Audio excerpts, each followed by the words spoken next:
శ్రీకాకుళం జిల్లా ఆమదాల వలసలో మంత్రి ధర్మాన ప్రసాదరావు మాట్లాడుతున్నారు. లైవ్ చూద్దాం.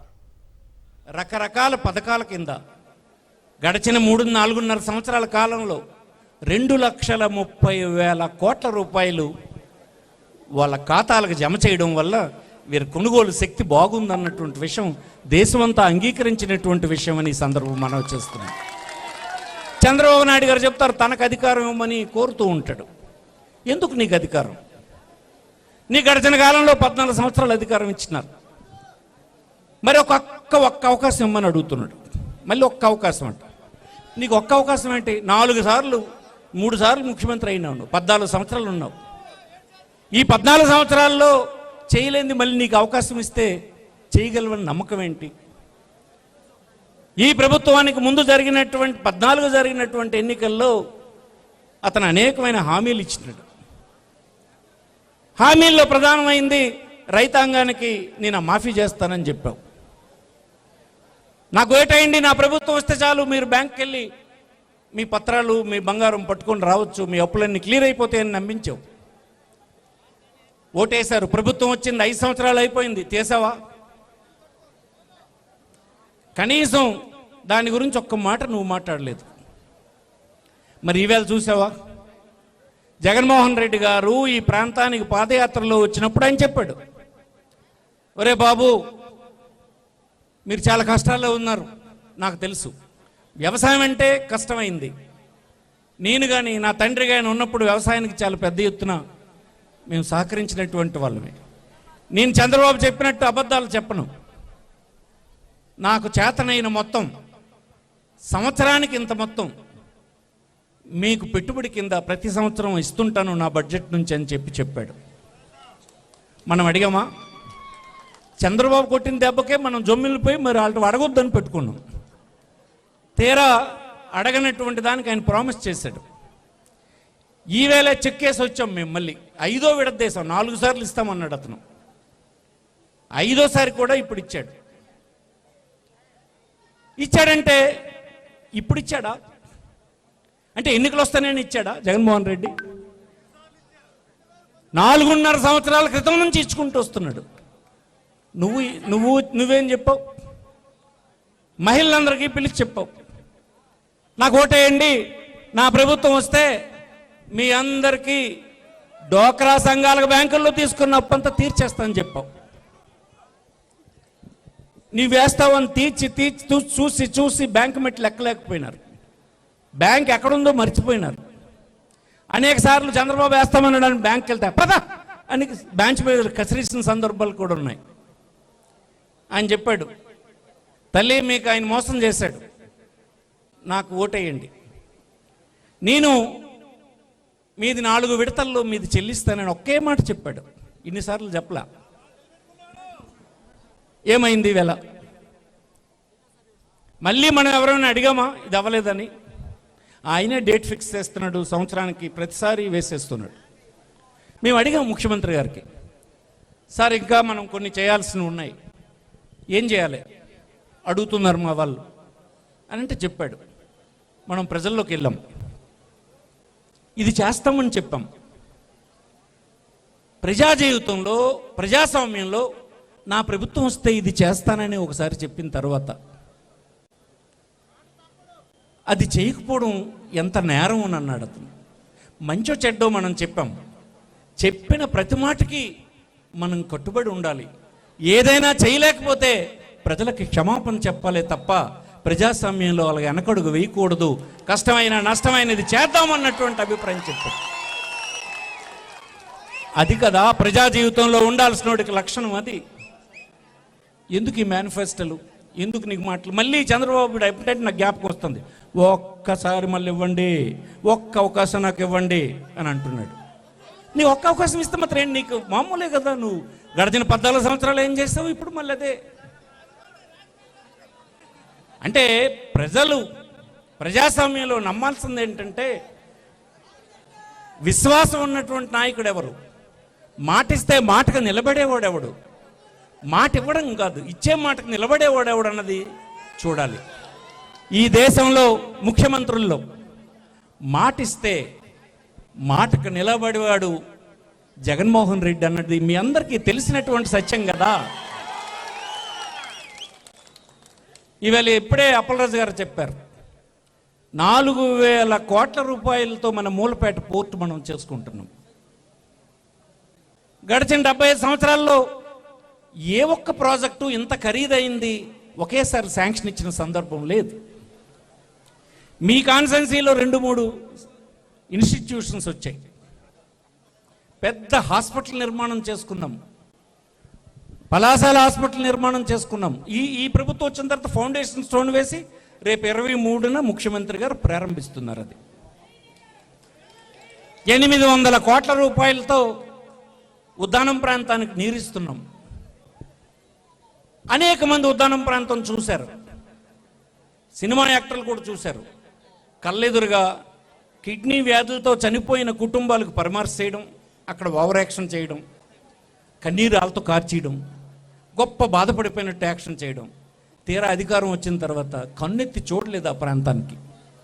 జగన్మోహన్ రెడ్డి చూశాడు ఆ ప్రాంతాన్ని, అక్కడ వచ్చి చెప్పాడు, నా ప్రభుత్వం వస్తే దీనికి ఏదో ఒక పరిష్కారం కనుక్కుంటానని. రీసెర్చ్ జరిగితే ఏం తేలిందంటే, భూగర్భంలో ఉండేటువంటి నీరు తాగడం వల్లనే కిడ్నీస్ పాడైపోతున్నాయి, దీనికి వర్షపు నీరు, నదిలో వచ్చినటువంటి నీరు, సర్ఫేస్ వాటర్ని ఇవ్వాలి అన్నది రీసెర్చ్ వాళ్ళు చెప్పారు అతనికి.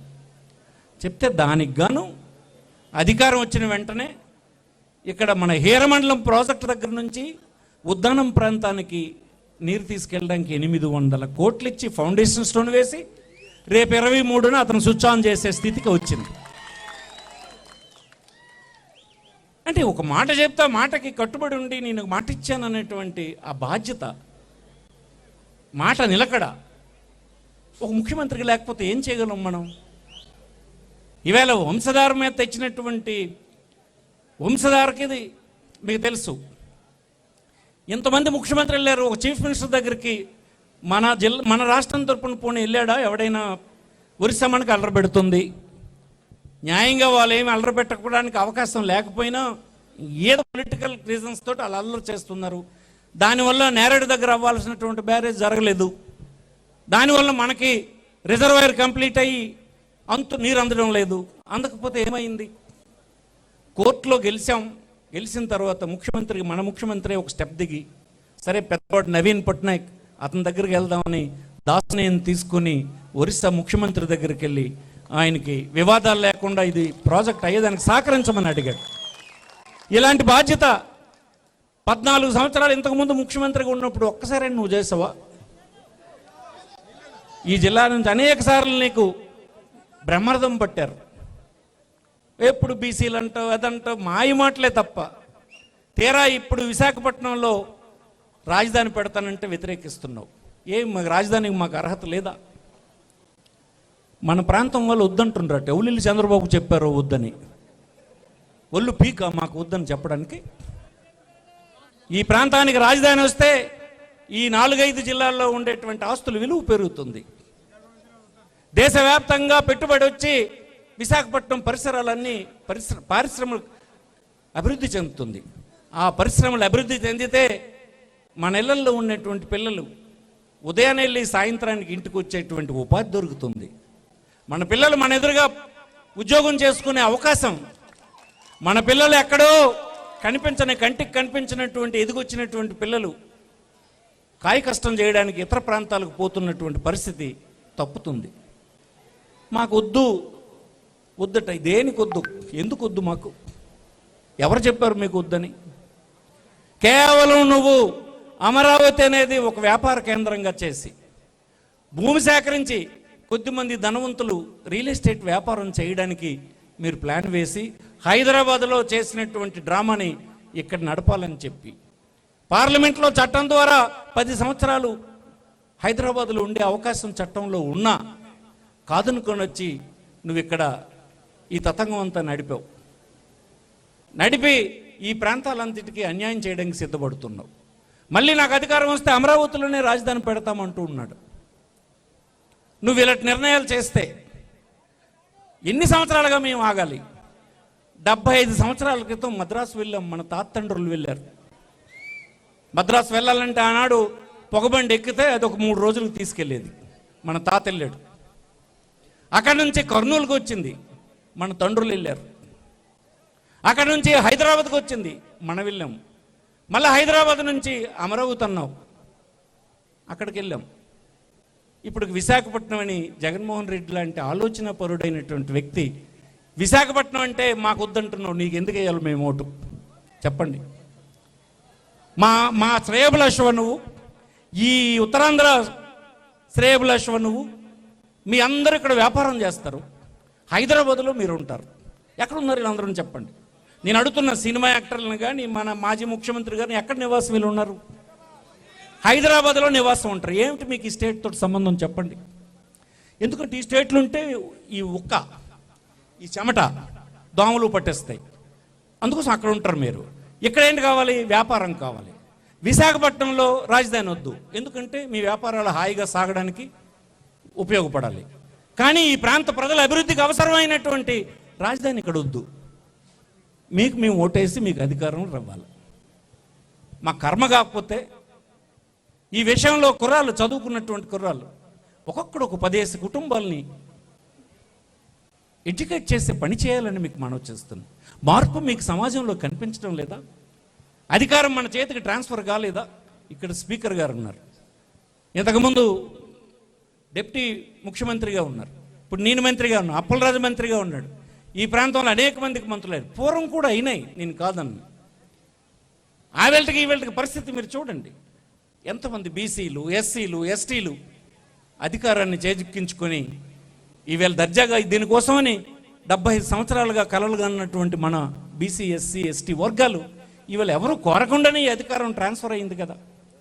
ఇంకొక ప్రభుత్వం వచ్చినా కూడా ఈ రాష్ట్రంలో ఈ విధంగా చేయలేదని మీకు ఈ సందర్భంగా మనం చేస్తున్నాం. ఎందుకు అనంటే అంత ఆత్మవిశ్వాసం ఉండాలి కదా. ఇతరులకు అధికారం ఇవ్వడం అన్నటువంటి ఆ ధైర్యం, విశ్వాసం మీకు ఉండాలి. నీకు అది ఎప్పుడు లేదు. నువ్వెప్పుడు అలా వ్యవహరించలేదు. ఎప్పుడు భయంగాను, ఎప్పుడు గోప్యంగాను, ఎవరికి తెలియకుండా చేసే అంశాలే. ఎంత పెద్ద పెద్ద విషయాలు కూడా తెలియని విషయాలే. రాజధాని వ్యవహారం గుట్టు చప్పుడు కాకుండా గదిలో చేశారు అని అంటే రాజధాని నీది, నీ ఒక్కడిదే. ప్రతి ఒక్క పౌరుడికి వాటా ఉంది అందులో. ప్రతి ఒక్కడు నా రాజధాని అని గర్వపడేటువంటి నిర్ణయం నువ్వు చిన్న గదిలో మీ నలుగురు కూర్చొని చేసుకుంటారా? పార్లమెంట్లో ఏర్పాటైనటువంటి చట్టంలో ఒక కమిటీ వచ్చి అక్కడ వద్దు అని చెప్పినా కూడా ఎందుకు పెట్టావు? నీ స్వార్థం. శివరామకృష్ణ కమిషన్ చెప్పింది, అదేం మామూలు కమిటీ కాదు, అది పార్లమెంట్ అపాయింట్ చేసిన కమిటీ, చట్టం ద్వారా అపాయింట్ అయినటువంటి కమిటీ. నువ్వు దానికి సమాధానం చెప్పగలవా?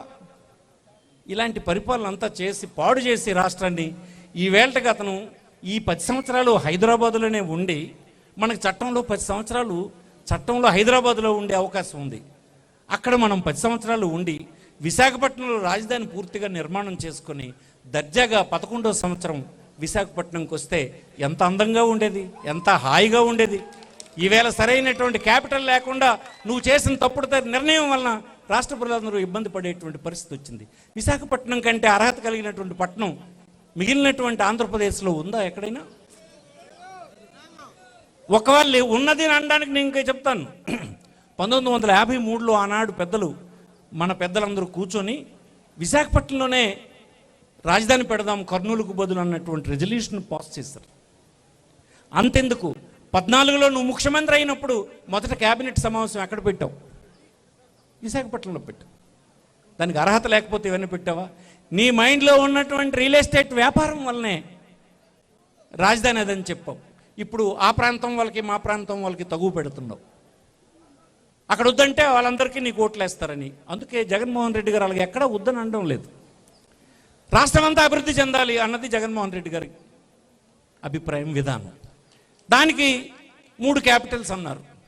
ఒకటి విశాఖపట్నం పరిపాలనా రాజధాని, 2 శాసన రాజధాని విజయవాడ, న్యాయ రాజధాని కర్నూలు అని 3 ప్రాంతాలకి ఆయన పెట్టి పెద్ద మనిషి అనిపించుకున్నాడు, గొప్ప మనిషి అనిపించుకున్నాడు, ప్రజల మనిషి అనిపించుకున్నాడు, అందరి మనిషి అనిపించుకున్నాడు. ఈ విషయాలన్నీ మీరు ఎడ్యుకేటెడ్ మీరు మాట్లాడకపోతే ఎలాగా? మీరు అందరినీ నప్పి చొప్పించకపోతే మళ్ళీ ఇలాంటి ఏది ప్రజల పట్ల ఏ రకమైనటువంటి బాధ్యత లేని వాళ్ళు మళ్ళీ అధికారంలోకి వచ్చే ప్రమాదం ఉంది కదా. ఈ విషయాలను చెప్పాలని మీ అందరికీ కోరుతూ, అధికారం ఈనాడు ఈ పార్టీలో జగన్మోహన్ రెడ్డి గారి ఆలోచనతో అనేక క్రింది వర్గాలకి అధికారం ట్రాన్స్ఫర్ అయ్యింది. నాయకత్వం అన్ని దగ్గరలో ప్రశ్నించేటువంటి వాళ్ళు ఎదిగారు. అది ప్రజాస్వామ్యంలో చాలా మంచి పరిణామం. మనం దీన్ని కాపాడుకోవాల్సినటువంటి అవసరం ఉంది. వీళ్ళకి అధికారం ఇస్తే గవర్నమెంట్ దొబ్బేసిందని అంటే ఏంటవుతుంది చెప్పండి.